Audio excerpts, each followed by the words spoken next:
Je suis né donc à la fin des années 70, en 1977, en France, de parents africains qui étudiaient en France et puis qui, par la suite, sont retournés dans leur pays pour euh, travailler à la construction nationale. Mes parents donc sont nés dans les années 50. Ils sont nés sous la colonisation. Ils ont vécu leurs premières années au contact des colons. Ils ont vu la guerre d'indépendance qui a eu lieu au Cameroun.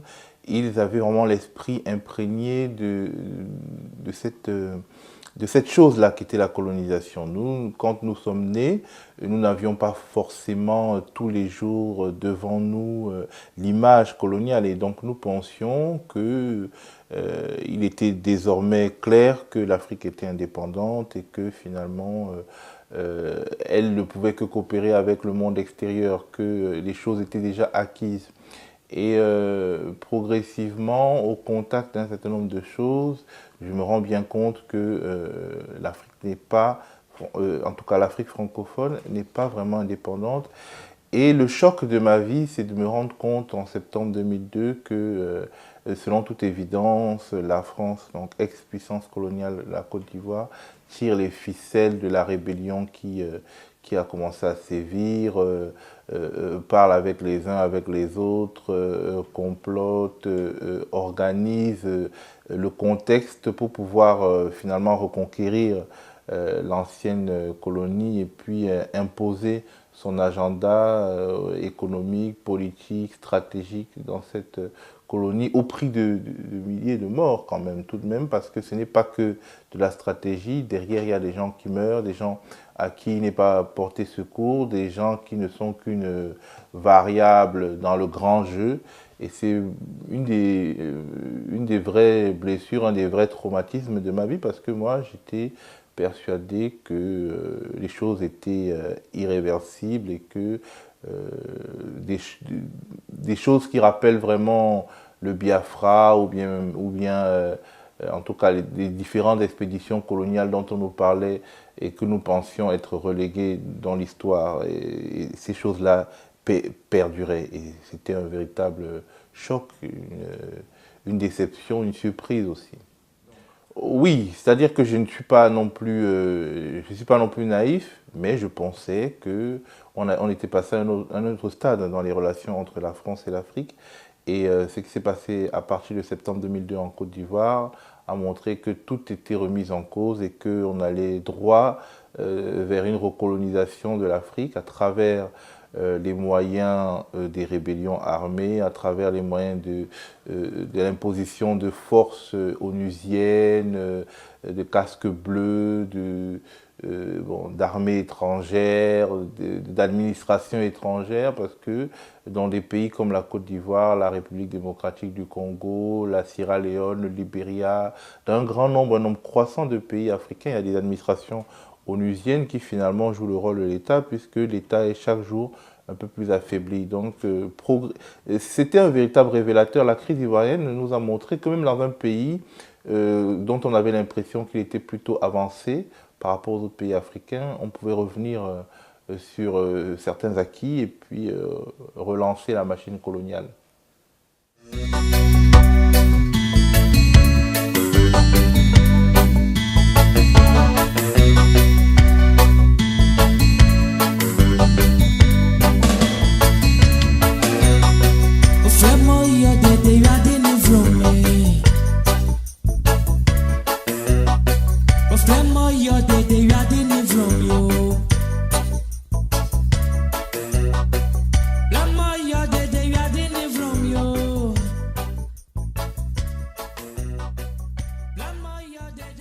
Ce qui serait bien, Théo, c'est que tu te présentes comme tu souhaiterais être présenté, parce qu'il y a ici encore quelques personnes qui ne te connaissent pas.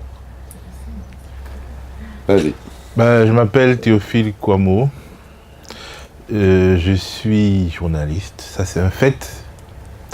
Je suis auteur aussi, mais ça c'est un fait secondaire. Je suis avant tout journaliste. Je me demandais à un moment donné si j'étais journaliste militant, mais je suis surtout journaliste. Je ne pense pas être militant parce que, en général, à un moment donné, je déplais aux militants. Donc je pense que je suis un journaliste engagé. Engagé alors au service de quoi? Je pense que déjà je suis engagé au service de la vérité parce que j'ai du mal à cautionner un mensonge même quand il vient du camp de ceux que j'aime bien. Donc c'est pas au service d'un camp idéologique. Et puis, mais quelque part, dans le fond, fondamentalement, je suis un journaliste qui est nourri à la mamelle du progressisme africain. Et j'aurais voulu dire de la gauche française, mais c'est plus ce que ça veut dire. En tout cas, de 0 à 17 ans, j'ai été très marqué par le progressisme africain tel qu'il s'exprime au Camerounais. Et de 17 à l'infini, j'ai été très marqué. Je me suis considéré comme de gauche, jusqu'à maintenant d'ailleurs. Ne baisse pas la voix en le disant. Je me considère donc comme un franco-africain progressiste et de gauche. Mais sinon, en dehors de cela, je pense que je suis d'abord, avant tout, un journaliste à la recherche de la vérité. Et je pense que c'est vraiment la principale valeur que j'ai. Alors c'est un peu idiot des fois d'avoir pour valeur la vérité, vu que le monde dans lequel on est, finalement, est avant tout simulacre. Et il faut en fait, en réalité, chercher dans des tréfonds de soi-même pour se sacrifier à la cause de la vérité. Et c'est en cela que mon arrière-plan chrétien, qui est mon autre identité, en dehors d'être journaliste, intervient. Je suis chrétien au sens du livre, pas au sens du folklore. Et je pense qu'il faut que certains se sacrifient à la cause de la vérité. Et voilà. C'est mon premier axe, et puis le deuxième axe, c'est donc le progrès. Et puis une espérance pour l'Afrique. En fait, j'ai toujours été très complexé d'être d'être extrait de l'Afrique quand j'avais 17 ans parce que j'étais français. Donc j'ai vécu au Cameroun de mon enfance jusqu'à 17 ans et j'ai quitté le Cameroun en 94 alors que le pays s'enfonçait dans l'ajustement structurel. Et chaque année, je retournais en vacances vers mes amis qui galéraient, qui étaient devenus moto-taxi. Et puis moi, j'étais en France, j'avais la bourse niveau 5 et la différence entre eux qui étaient souvent plus brillants que moi à l'école et moi, c'est que j'étais citoyen d'un pays qui se préoccupait encore un peu à cette époque et qui le fait de moins en moins de ses citoyens. Et j'aimerais bien que ce soit pareil pour ceux-là. Voilà qui je suis. Tu fais une école de journalisme en France, tu commences à travailler dans la grande presse, Le Monde. Ce qui était mon rêve. Le Monde, que tu mettrais haut à l'époque. Oui, en fait, quand j'étais à l'école de journalisme, on me demande qu'est-ce que tu veux faire. Bon, j'étais déjà très prétentieux. Et j'ai dit, moi, de toute façon, je serai correspondant du Monde et puis j'écrirai dans les pages Horizon. Voilà, c'était à l'époque le truc. Voilà. Et puis les gens disent, ouais, mais il se la pète. Bon, voilà. T'as vu où ça t'a amené, quoi. Donc, et puis bon, très rapidement, en fait, disons que c'était très agréable de bosser pour eux tant qu'il n'y avait pas de guerre en Côte d'Ivoire parce que c'est quand même, à l'époque, c'était un journal où tu disais, je veux aller à Danané, c'est-à-dire à 700 km, je crois, 600-700 km d'Abidjan pour faire un truc sur le riz. Une nouvelle variété de riz et oui on te dit ok d'accord et donc tu prends un chauffeur, une voiture, tu y vas, tu fais 3 jours, enfin je veux dire il y avait une grande liberté professionnelle et des moyens en fait, des moyens, rien à voir avec ce que j'ai maintenant et c'était vraiment très agréable, ça m'a permis de bien connaître la Côte d'Ivoire du nord au sud, je montais, je descendais avec un chauffeur, une voiture, alors que moi-même j'étais quasiment un gamin, tu vois, j'ai vraiment bien aimé et on me laissait la liberté d'écrire sur Air Afrique ou bien sur les Bakweri qui revendiquent, qui crient après le land grabbing, l'accaparement des terres dont on ne parlait pas tellement. J'allais au Cameroun. Tu veux aller au Cameroun? Va au Cameroun. Tu vois. Le seul truc, c'est que des fois, on ne publiait pas certains de mes papiers. Et qu'est-ce que je m'en foutais? Je veux dire, dès que j'avais fait ce que j'avais à faire, je pouvais le filer en douce alluma sous un pseudonyme. Et donc, vraiment, j'ai aimé. Mais au moment donné où la crise, la guerre commence, je me rends compte qu'en fait, tout ce que j'ai fait, c'est pour crédibiliser toutes ces vérités, tout ce truc, tous ces moyens, c'était pour crédibiliser à un moment donné un mensonge. Et là, je veux absolument pas être dans cette histoire, dans ce mensonge-là. D'autant plus que je suis un grand fan de Mongo Betchi, et Mongo Betchi, dans ses pamphlets, n'arrêtait pas de houspiller Philippe de Crène, qui écrivait dans Le Monde, sur le Cameroun, en l'accusant de, justement, lors du procès des UPCistes, de mentir, de travestir, de... Alors, moi, mon grand-père, il était en prison en 1954 parce qu'on l'avait dit qu'il était UPCiste. Alors, moi, je ne voulais pas non plus devenir l'adversaire historique de monsieur, mon grand-père qui était mort. Donc, j'étais très mal à l'aise dans cette position. Déjà que j'étais complexé d'être le petit Français noir qui a les droits aux privilèges pendant que ses copains sont dans la misère. En plus, là, je ne pouvais pas jouer dans un truc schizophrénique, donc voilà. J'ai claqué la porte et puis bon, depuis j'essaye de faire du journalisme. Techniquement, sur la crise ivoirienne, tu envoies des articles ouais, techniquement, qui sont caviardés. Bon, déjà en fait, déjà on me fait prendre des risques idiots. Et ça c'est quand même l'histoire du rapport entre le correspondant des pigistes. Pour moi, j'étais pigiste, mais quand même un pigiste de luxe, hein, je veux dire, j'ai pas pleuré parce qu'on me payait mon loyer, le loyer de mon bureau, on me payait plein de trucs. Mais donc, j'avais pas de problème d'argent, mais c'est le rapport un peu entre le correspondant, le petit journaliste qui se débrouille, et puis la rédaction. On te fait prendre des risques pour après ne rien faire de ce que tu as eu comme info. Alors, le premier truc qui m'avait vraiment irrité, c'est qu'on me dit, oui, écoute, ouais, Guy Robert a été assassiné à son domicile, vas-y, va voir, c'est pas ce qu'on dit. Alors, c'était l'histoire de Libé que, en fait, mon patron voulait mettre dans ma bouche, enfin, sous ma plume. Et donc, j'y vais, et je vois bien qu'il n'a pas été assassiné à son domicile. Je leur explique que, quand je suis arrivé là-bas, c'était entrouvert, il n'y avait pas eu d'effraction, donc il a dû sortir de lui-même.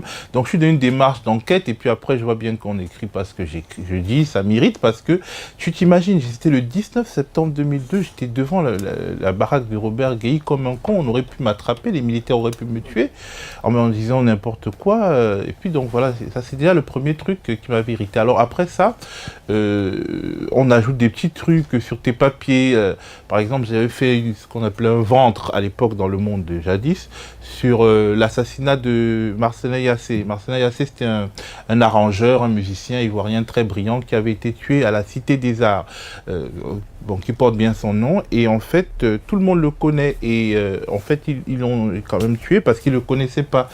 Et donc, c'était quand même le drame national. C'est comme si, je sais pas, Goldman ou je sais pas quel chanteur populaire est assassiné. Et donc, bon, j'en parle, et alors, à la fin, c'est pourquoi lui se demande la foule, et puis, bon, on écrit pourquoi les autres.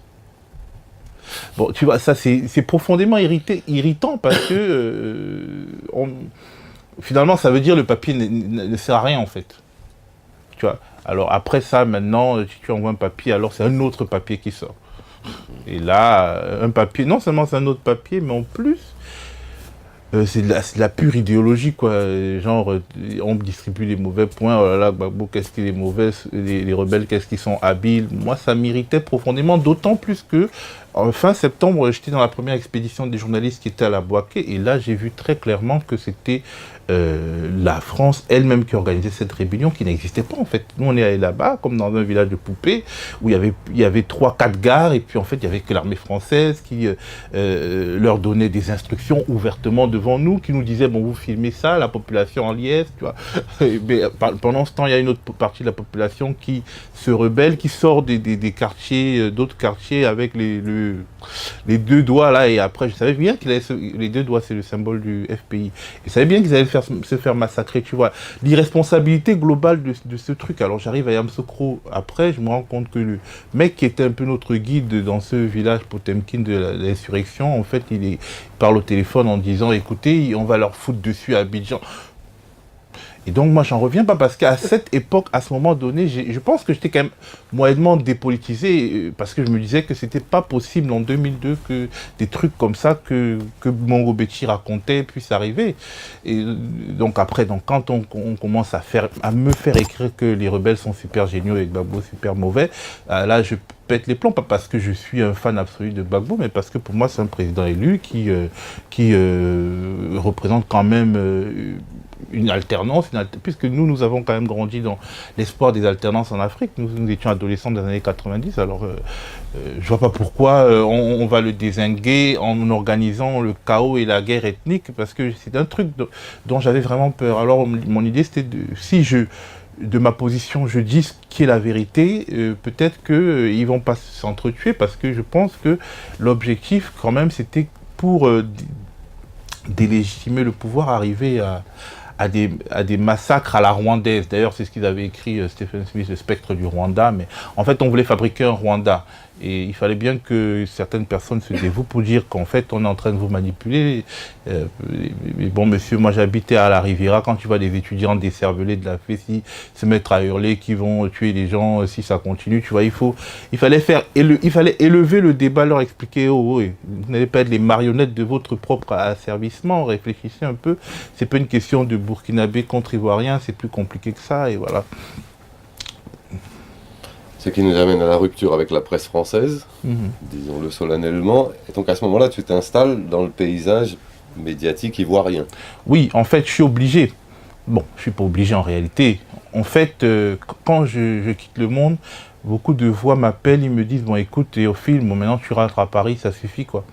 Mais en fait, je ne voulais pas rentrer à Paris parce que je voulais quand même raconter cette histoire. Mais je savais très bien que progressivement, plus personne ne me ferait bosser, quoi. Tu vois, parce que quand j'ai arrêté avec Le Monde, il y a RFI.fr qui m'a proposé de bosser. Pour des raisons...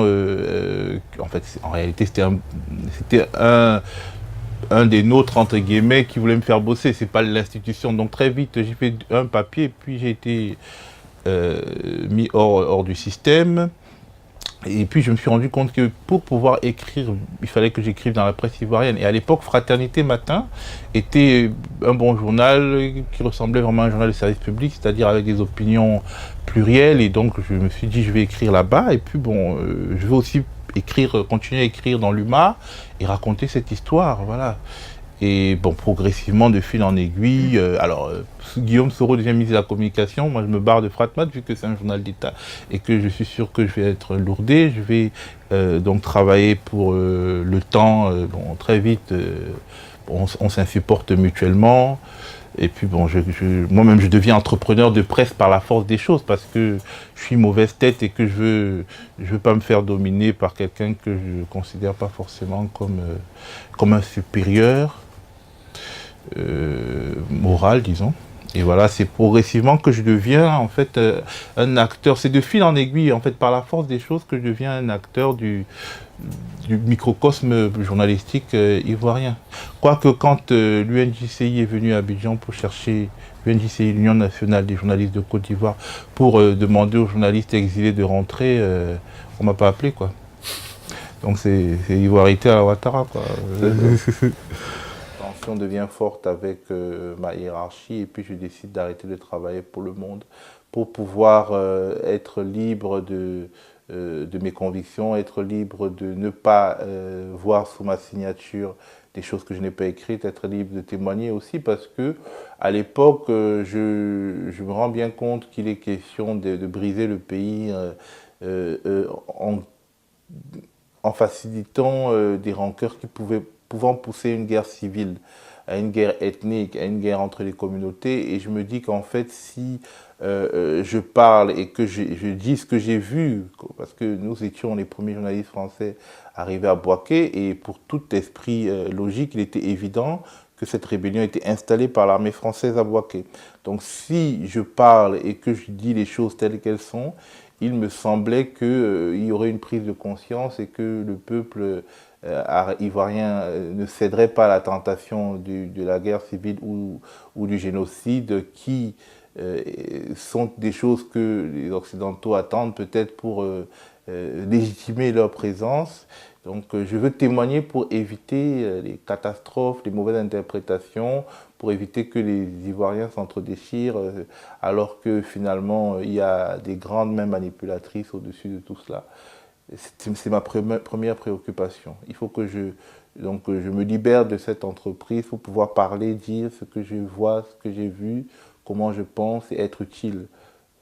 C'est ça qui a guidé mon action pendant toutes ces années. Oui, en fait, dès lors que je ne travaillais plus pour la presse française et que avec la formation et le regard que j'avais, j'étais désormais libre de témoigner dans le cadre de cette crise. Il était hors de question pour moi de ne pas donner la pleine mesure de mon engagement, de ne pas témoigner pour l'histoire, parce que je pense que c'est ce que nous avons fait. Nous avons témoigné pour l'histoire et il fallait que...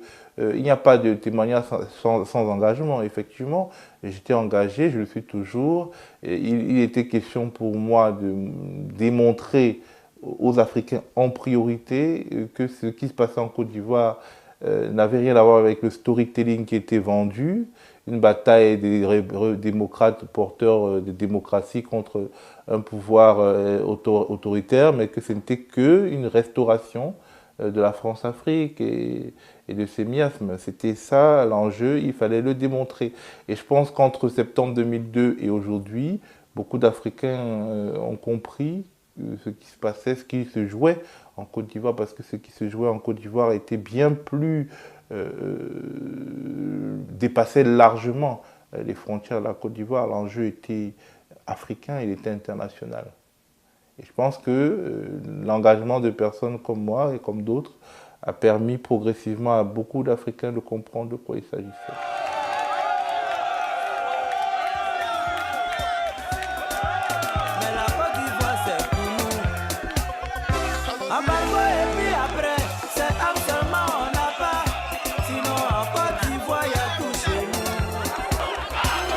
C'est amour, embargo. N'importe quoi. Patriote, restons sereins. C'est Dieu qui fait notre palabre. David contre Goliath. Viande qui a duré dans le congélateur. Sur plus de 120 chars autour de l'hôtel Ivoire, bloquant les accès de notre présidence, face à ces légions de légionnaires, à ces hélicoptères, tous crachant impassiblement le feu sur eux, les Ivoiriens, jeunes cadres, médecins et femmes confondus, ont monté jour et nuit la garde de leurs symboles nationaux.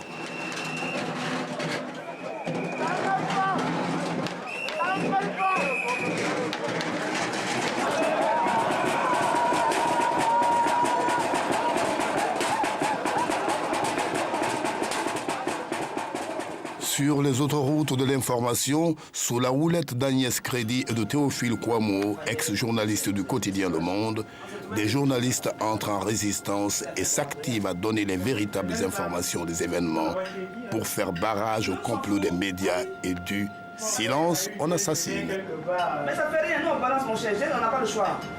C'est génial ça.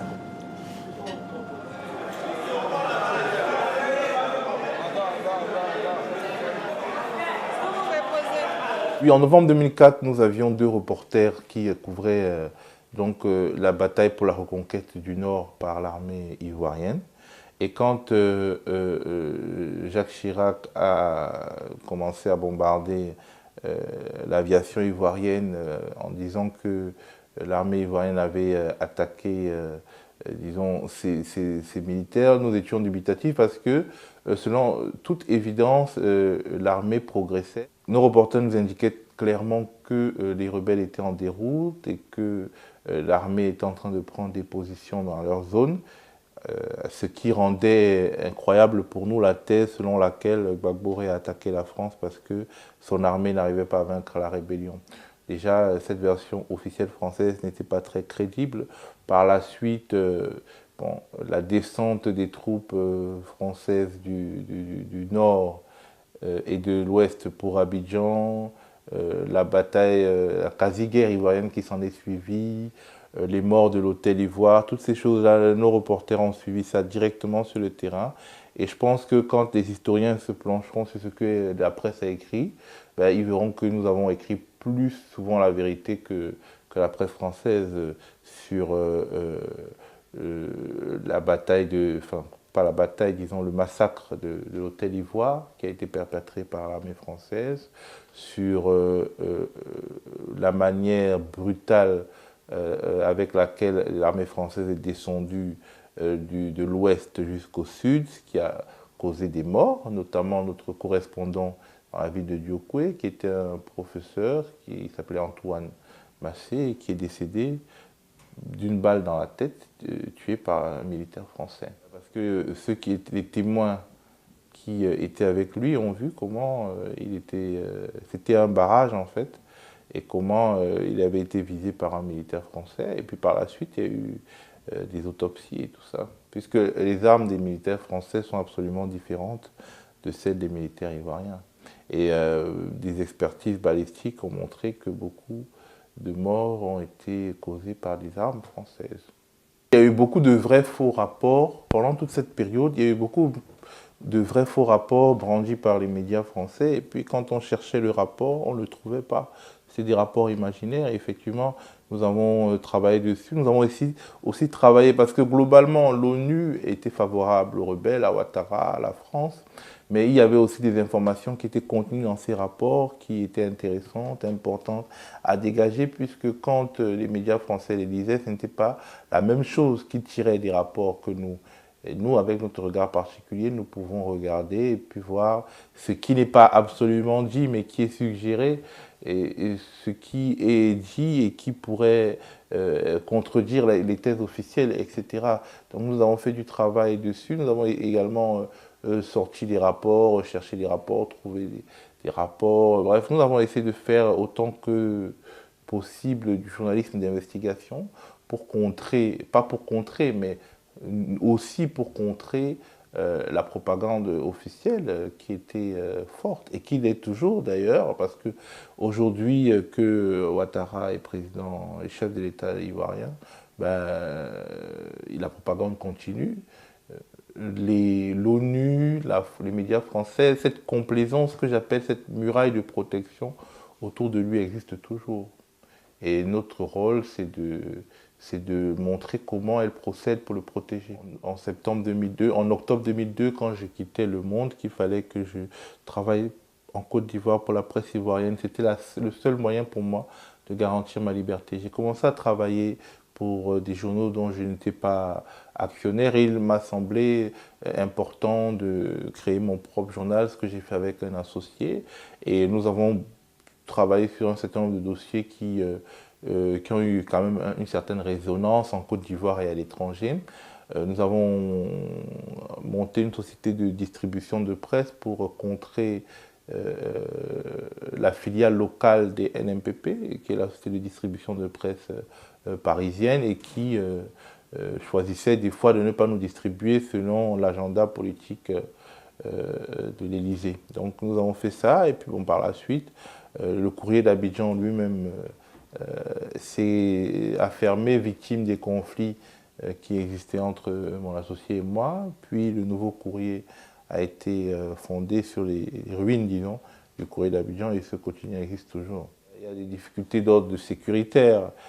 Quand Ouattara a pris le pouvoir, nos journaux ont été attaqués, détruits, saccagés.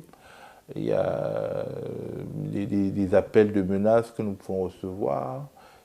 Quand nous enquêtons sur des sujets chauds, explosifs. Et à part cela, bon, c'est des difficultés d'accès à l'information, puisque nous ne sommes pas non plus dans un contexte de grande transparence. Mais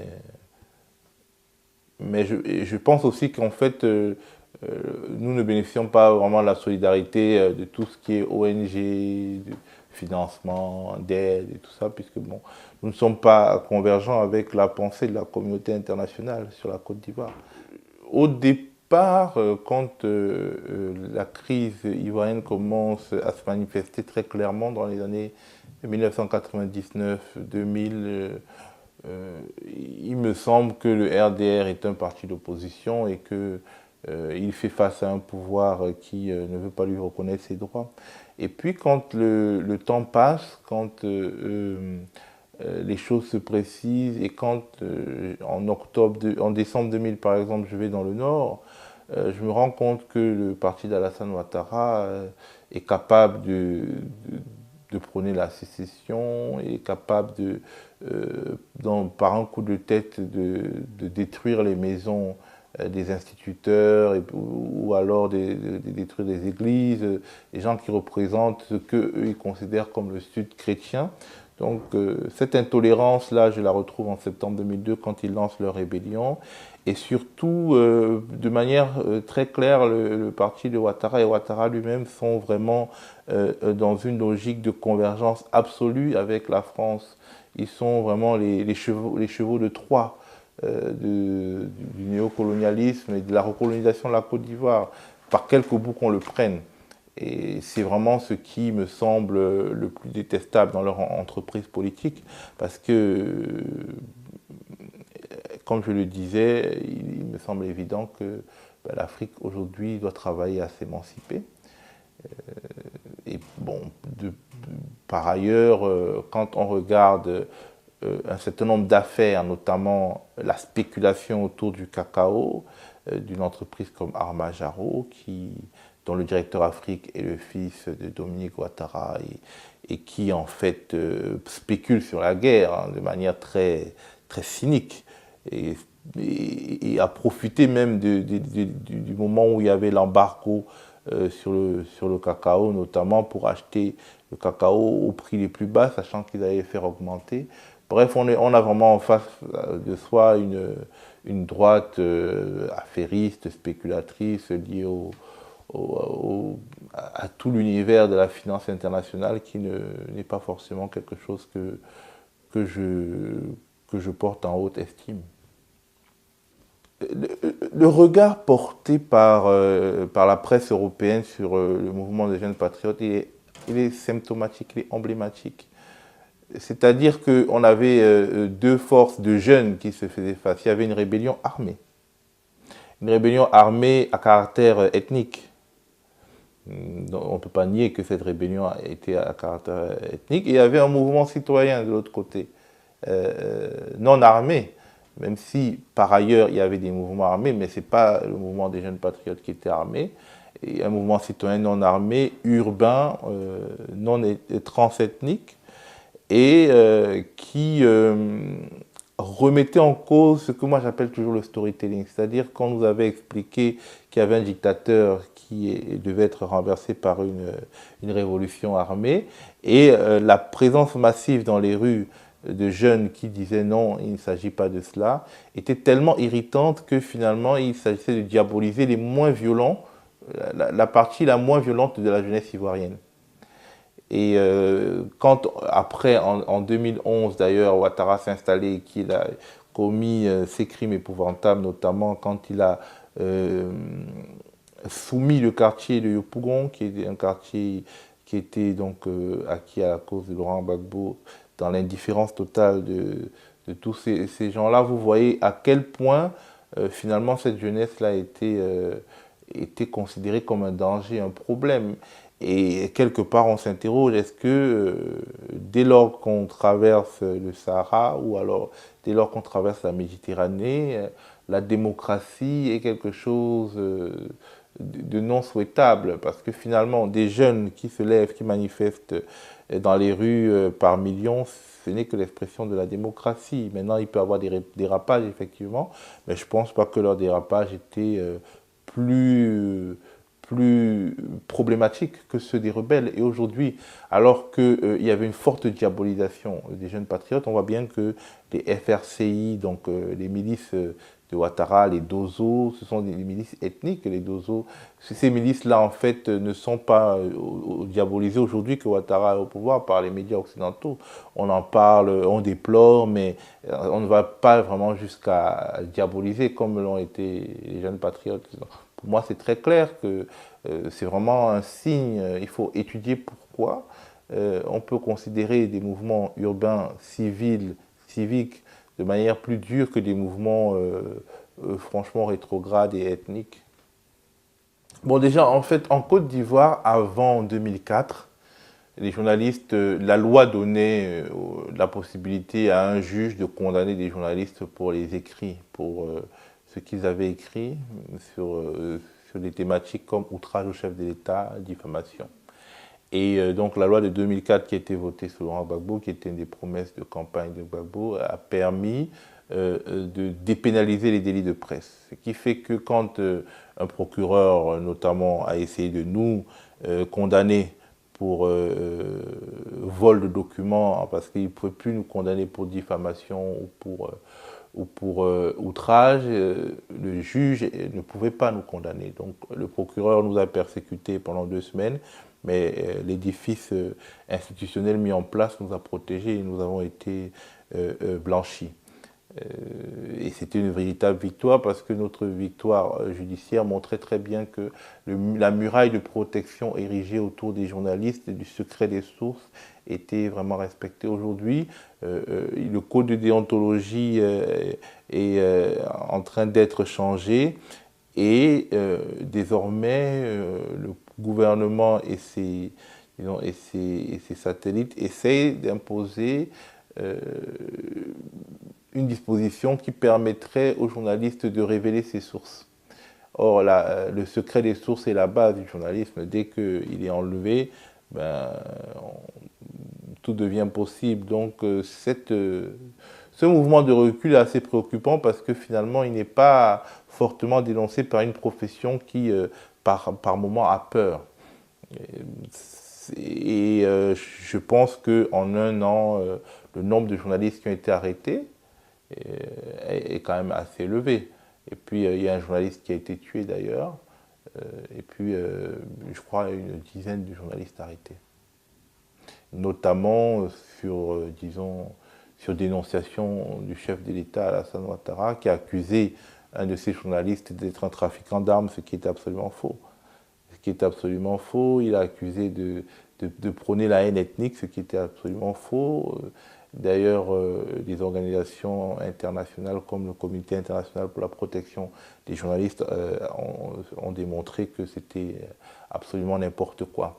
Donc il y a vraiment un contexte qui est de remise en cause des acquis de la presse. Mais bon, je pense que la profession devra se battre pour garder son indépendance. Je suis Camerounais d'origine et si je n'avais pas eu la certitude de l'implication excessive de la France militaire, de la France dans la crise ivoirienne dès le commencement, je pense que j'aurais eu mes opinions, mais je ne les aurais pas défendues de cette manière. Je pense que cette crise est une crise africaine. Elle a été une forme de révélateur pour montrer que les choses qu'on considérait relevant du domaine du passé étaient toujours présentes, étaient actuelles, que le colonialisme était toujours à l'œuvre et que l'Afrique était vraiment menacée, la souveraineté de l'Afrique était vraiment menacée. C'est la Côte d'Ivoire qui nous a permis de le comprendre. Effectivement, je me sentais culturellement proche des Ivoiriens puisque je vivais en Côte d'Ivoire. Mais je pense que même ceux qui ne vivaient pas en Côte d'Ivoire ont été interpellés. Ils ont été progressivement interpellés. Si en 2002 les choses n'étaient pas claires du tout, en 2004 déjà ils ont commencé à se clarifier avec les attaques lancées par l'armée française. Et puis bon, en 2010-2011 c'était le pompon. Et quand on voit l'énergie mise par le gouvernement français, par exemple, pour interdire la télévision ivoirienne, pour interdire sa diffusion à l'international, on comprend bien que ce qu'elle disait, ce qu'elle montrait, était considéré comme vrai par un grand nombre d'Africains et que cela alimentait la colère dans les rues et que ça pouvait déboucher sur une véritable lame de fond. C'est pour cela qu'il fallait empêcher ceux qui pouvaient parler pour raconter ce qui se passait sur le terrain de le raconter. Maintenant, je pense que beaucoup de gens se sont tout de même fait une idée et le temps va venir vraiment à la rescousse de l'histoire pour montrer que, dans le fond, le résumé de toute cette affaire, c'est qu'en fait, la France de droite a essayé de renverser un président parce qu'il n'était pas conforme à ce qu'elle considérait comme les exigences que devait remplir un chef d'État africain. C'est ce qui va se terminer par être considéré comme la vérité historique. Ce que Gbagbo a apporté de manière particulière à la Côte d'Ivoire, c'est qu'il lui a permis, premièrement, au sentiment national de se réveiller, c'est-à-dire l'identité ivoirienne s'est cristallisée autour de lui tout de même. Et puis, il y a eu une sorte de revanche des classes populaires parce que la Côte d'Ivoire était tout de même gouvernée par une oligarchie. Et le fait qu'un fils du peuple, un enfant de pauvre arrive au pouvoir a constitué un véritable moment en Côte d'Ivoire.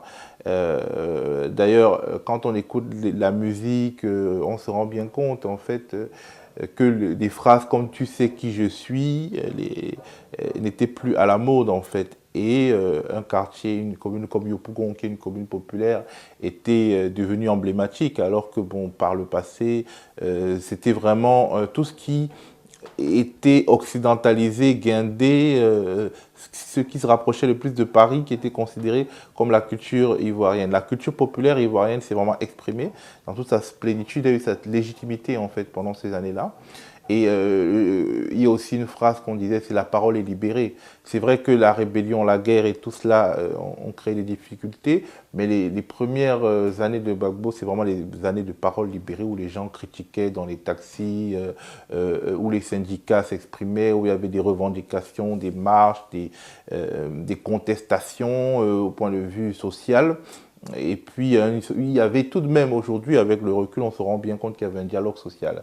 Ce qui n'est plus le cas aujourd'hui, où il n'y a pas de dialogue social. Il y a vraiment un pouvoir fort, autoritaire et dictatorial. Bon, ça, à mon avis, c'est cette révolution culturelle-là qu'on retiendra, parce que les travaux sur les chantiers sociaux et sur les chantiers, disons, panafricains ne sont pas arrivés à terme. Mais la remise en question, le mouvement culturel, social, sociologique, en fait, a été lancé. Je pense que c'est fondamental. Sur des questions comme la question sociale, je pense qu'aussi Gbagbo a réussi à mettre le curseur à gauche. Il a parlé, c'était le premier à évoquer la thématique de l'assurance maladie universelle. À l'époque où il le faisait, la droite, le PDCI et le RDR ont poussé des cris d'orfraie en disant qu'il était impossible que dans un pays africain, il puisse y avoir une couverture maladie universelle. Mais quasiment tous ont repris cette thématique dans leur campagne de 2010. Et Ouattara, il a promis cette couverture maladie, il a même dit à 1000 francs CFA, c'est-à-dire à 1,5 €. Bon, finalement, il ne l'a pas fait. Il a fait une ersatz de politique sociale et puis bon, finalement, ça s'est évaporé. Mais la thématique de l'assurance maladie universelle s'est légitimée en Côte d'Ivoire. La thématique de l'école gratuite obligatoire, elle a été légitimée. Personne ne peut prétendre aujourd'hui dire que c'est du n'importe quoi.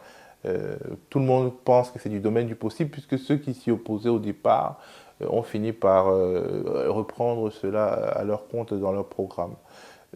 Donc finalement, les thèses, disons, sociales ont été d'une certaine manière légitimées.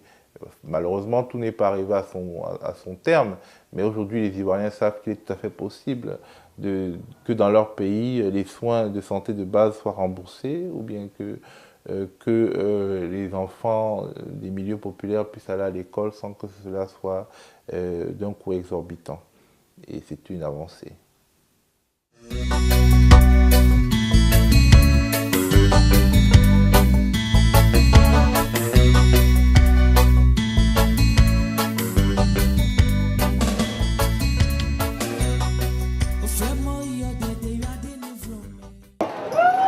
Bonjour.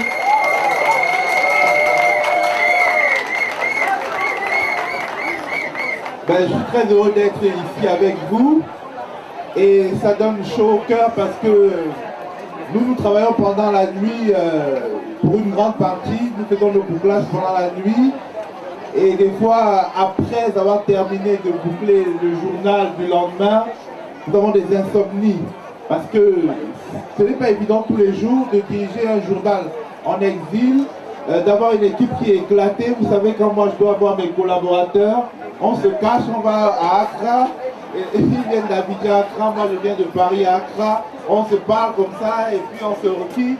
Donc bref, nos vies sont transformées, tourneboulées par toute cette histoire.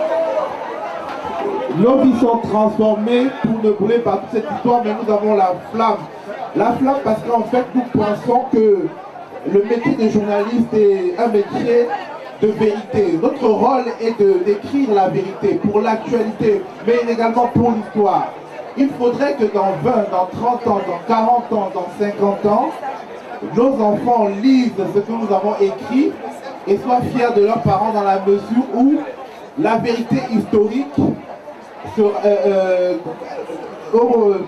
parce que notre vérité médiatique va correspondre à la vérité historique.